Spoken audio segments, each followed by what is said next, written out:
Hello, I am Eileen N. Parocha from San Jose City, Nueva Ecija, a Doctor of Sustainability student at the University of the Philippines, Open University, OPU.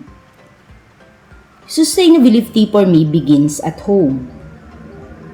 As we step outside my house, I invite you to walk with me through my living landscape that reflects my personal sustainability journey.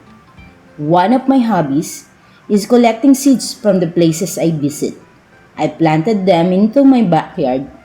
This practice allows me to stay connected deeply to my agricultural roots while transforming my home into the space of learning.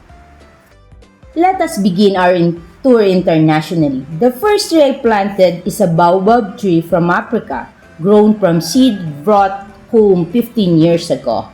The baobab symbolizes longevity, adaptability, and environmental strength. Next is the orange tree from Israel. I planted this 12 years ago, which continues to bear sweet and juicy fruit.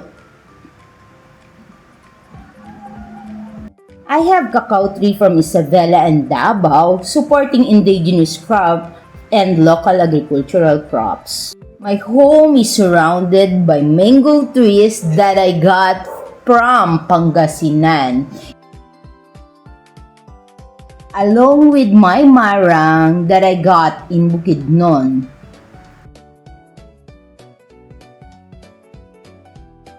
I also have guayabana tree that bear fruits all throughout the year.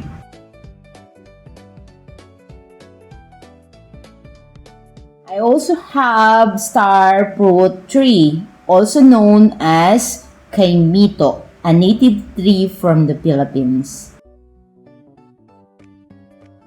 I also have jackfruit tree, also known as langka, a native tree from the Philippines.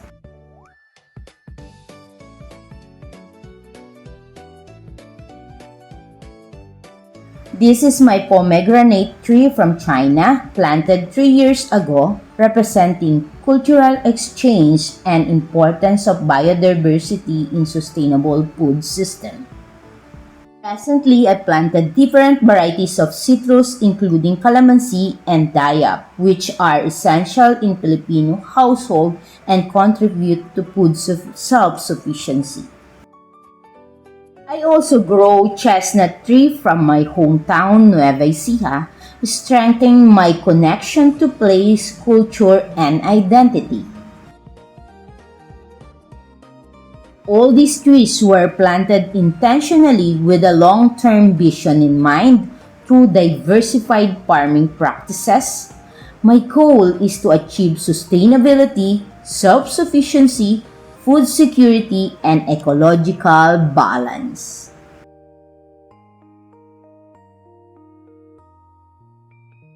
This garden is more than a backyard. It is a living classroom where sustainability is practiced daily, one seed, one tree, and one decision at a time. As one of my goals toward achieving sustainability, particularly in terms of food security, this harvest from my orange tree represent an important step. Growing my own food help reduce dependence on external food resources, food promotes healthier eating and support environmentally friendly practices. Even a small harvest like a show how home gardening can contribute to a long-term sustainability, resilience, and more secure food system. Thank you for walking with me.